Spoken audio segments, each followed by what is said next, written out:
नौगढ़ नाम का एक राज्य चारों तरफ से पहाड़ों से घिरा हुआ एक राज्य था। इस राज्य में कई बहुत ही सुंदर हरे भरे बागीचे और उपवन थे। इस राज्य के राजा थे महाराज चंद्रसेन। चंद्रसेन एक बड़े ही कला प्रेमी राजा थे। उनके दरबार में उनके राजकवि सूर्यमणि पूरे देश के सबसे प्रसिद्ध कवि थे। वे अपनी कविताएं महाराज को सुनाते तो महाराज चंद्रसेन आनंद में डूब जाते। परंतु एक दिन अचानक उनके राजकवि सूर्यमणि की मृत्यु हो गई। अब राजा के दरबार में कवि का स्थान खाली पड़ा था। महाराज चंद्रसेन चाहते थे कि जल्दी से जल्दी वे एक नए राजकवि को अपने दरबार में नियुक्त कर लें। इसके लिए उन्होंने अपने मंत्री को अपने पास बुलाया और कहा, हमें अपने दरबार के लिए एक राजकवि की जरूरत है जो सचमुच कवि हो। दूसरे दिन मंत्री ने नगर में मुनादी करवा दी कि महाराज के दरबार में एक राजकवि की आवश्यकता है। जो भी व्यक्ति कविता करने की कला में निपुण हो वो कल मंत्री जी के महल के सामने उपस्थित हो जाएं। अगले ही दिन 1000 आदमी मंत्री के महल के नीचे खड़े थे और वे सब कहते थे कि हम सब कवि हैं। इतने लोगों को देखकर मंत्री जी हैरान हो गए, परंतु उन्हें इस बात की खुशी भी थी कि उनके राज्य में इतने कवि हैं। मंत्री जी ने 21 दिनों तक उन सब की कविताएं सुनी और देखा कि वह सब की सब कविताएं सुंदर शब्दों और रसीले भावों से भरी हुई थी। वे सब कविताएं मधु की मिठास और यौवन की शोभा थी। सभी कविताएं मन को मोह लेने वाली थी, मगर उनमें से सबसे श्रेष्ठ कवि कौन है, ये बात मंत्री जी को समझ में नहीं आ रही थी। वे फैसला ना कर सके। उन्होंने कुछ दिन तक सोच विचार किया और उसके बाद उन सभी कवियों के नाम एक कागज की सूची पर लिख लिए और फिर वो नामों की सूची लेकर महाराज की सेवा में उपस्थित हुए। महाराज ने जब वे नामों की सूची देखी तो बड़े ही हैरान हुए और बोले, क्या यह सब कवि हैं? मंत्री ने विनय से सिर झुकाया और धीरे से जवाब दिया, महाराज, मैंने इन सब की कविताएं सुनी और इसके बाद ही यह नामों की सूची तैयार की है, मगर हमें केवल एक ही कवि की आवश्यकता है और यह 1000 है। मैं सबसे श्रेष्ठ कवि का चुनाव नहीं कर सका। महाराज ने कुछ देर तक विचार किया और फिर आज्ञा दी, इन सब को कैद कर दो और इन्हें कारागार में डाल दो, इनसे चक्की पिसवाओ और ये आज्ञा दे दो कि अब जो आदमी कविता करेगा उसे हमारे शहर का सबसे बलवान आदमी कोड़े मार मार कर जान से मार डालेगा। मंत्री ये सुनकर बड़े ही हैरान हुए, परंतु राजा की आज्ञा थी और आज्ञा का पालन किया गया। अब कारागार में एक भी कवि ना था। कोई भी आदमी कविता के बारे में चर्चा नहीं करता था। बाहर की जनता उन लोगों के बारे में सोचती और बड़ा ही दुख प्रकट करती। 6 महीने बीतने के बाद महाराज 1000 कवियों के कैद खाने में गए और उन सब कवियों की तलाशी की आज्ञा दी गई और 1000 कवियों में से 100 कवि ऐसे निकले जिन्होंने बंदी गृह की कड़ी यातनाओं के बीच में रहते हुए भी रात के समय जाग जाग कर पहरेदारों से छुप छुपा कर कविताएं लिखी थी और यह ना सोचा था कि अगर महाराज को इस अपराध का पता चल जाएगा तो उनका क्रोध जाग उठेगा और इस राज्य का सबसे बलवान आदमी उन्हें कोड़े मार मार कर जान से मार डालेगा। वो 100 कवि जिन्होंने कविताएं लिखी थी उन्हें अलग कर दिया गया। तब महाराज ने अपने मंत्री से कहा, तुमने देखा ये जो बाकी 900 आदमी हैं ये कवि ना थे, ये केवल नाम के भूखे थे। इनको 6-6 महीने की तनख्वाह देकर विदा कर दो और यह जो 100 आदमी हैं यह किसी हद तक कवि हैं। इनको रहने के लिए हमारा मोर महल दे दिया जाए और देखो इन्हें किसी तरह की कोई तकलीफ ना हो। मंत्री एक बार फिर से हैरान था, परंतु राजा की आज्ञा थी और उसने आज्ञा का पालन किया। अब वह 100 कवि मोर महल में रहते थे। वह सभी अच्छे कपड़े पहनते थे, अच्छे भोजन खाते थे, रात दिन रास रंग में लीन रहते थे। प्रजा के लोग उनके ऐश और आराम की कहानियां सुनते 6 महीने बीतने के बाद महाराज अपने मंत्री को लेकर एक बार फिर से उन 100 कवियों से मिलने के लिए मोर महल में गए और उन सब को अपने सामने बुलाकर बोले, तुम सब ने बड़ी ही बेपरवाही से 6 महीने इस मोर महल में गुजारे हैं। क्या तुम में से अभी भी कोई आदमी ऐसा है जिसने कोई कविता लिखी हो और हमें सुनाना चाहता हो? उन 100 आदमियों में से सिर्फ एक आदमी ऐसा था जो आगे आया और उसने कहा, महाराज मैंने आपके लिए एक कविता लिखी है। इन 100 आदमियों में से केवल वे ही एक ऐसा आदमी था जिसने मोर महल की इंद्र सभाओं में भाग ना लिया था और अपने मन के विचारों को शब्दों में बांधता रहा। जबकि दूसरे लोग शराब पीते थे और झूमते थे, वह एकांत में बैठकर अपनी कविताएं पढ़ता था और आप ही खुश होता था, जैसे जंगल में मोर आप ही नाचता है और आप ही देखकर खुश हो जाता है। महाराज ने अपने मंत्री से कहा, यह 100 आदमी भी कवि ना थे, केवल आराम के भूखे थे। जब यह कैद में थे और इनकी आंखें अपनी दुर्दशा पर रोती थी और चूंकि उस वक्त इनका जीवन बड़ा ही दुखमयी था, इनको अपने जीवन से प्यार ना था, उस समय इन्होंने कविताएं की और उन सब में अपने भाग्य के अंधेरों का वर्णन किया।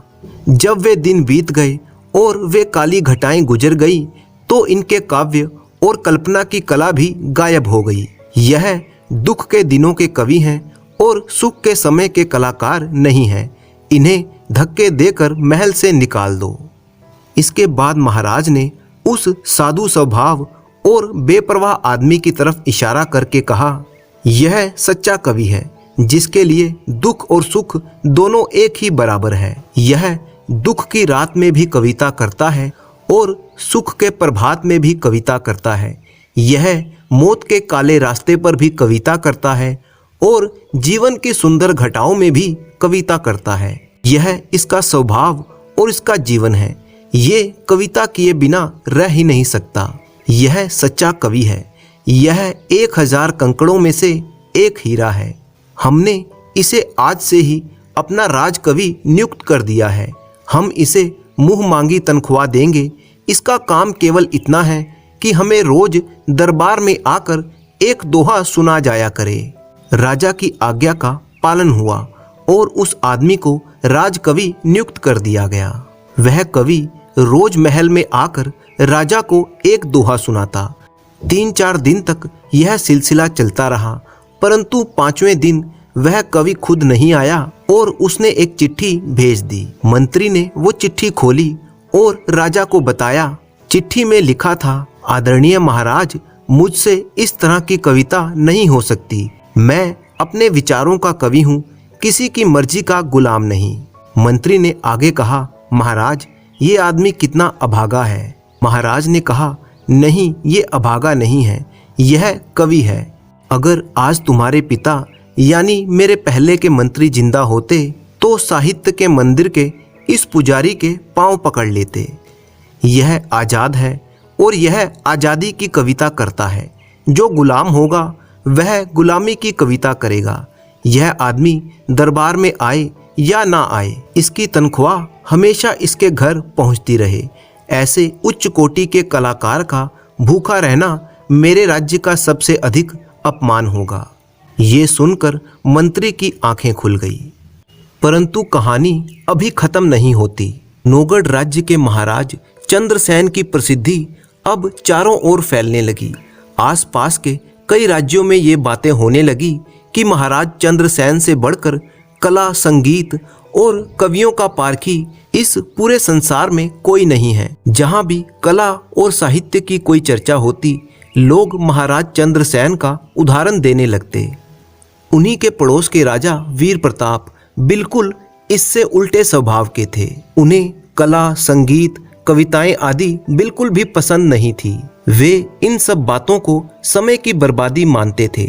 वे मानते थे कि सुख का आधार धन है, ना कि गीत, संगीत या कविताएं।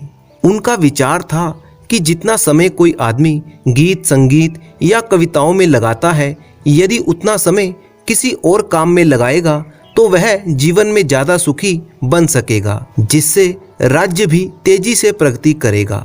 यही कारण था कि उन्होंने अपने राज्य में गीत, संगीत, कविताएं आदि सब पर प्रतिबंध लगा रखा था। लोगों को आदेश था कि यदि कोई भी व्यक्ति गीत, संगीत या कविताएं करता हुआ पाया गया तो उसे दंड दिया जाएगा। उनके इस आदेश के डर से पूरे राज्य में कोई भी व्यक्ति ये काम नहीं करता था। परंतु जब कला प्रेमी राजा चंद्रसेन के बारे में वीर प्रताप सुनता तो उसे बड़ा ही क्रोध आता। वह महाराज चंद्रसेन की प्रसिद्धि से जलने लगा।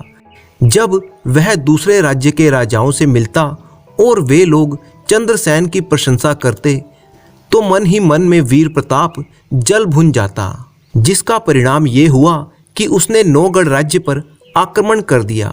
राजा वीर प्रताप की सेना बहुत ही बड़ी थी, इसीलिए वो ये युद्ध जीत गया और राजा चंद्रसेन को कारागार में डाल दिया गया।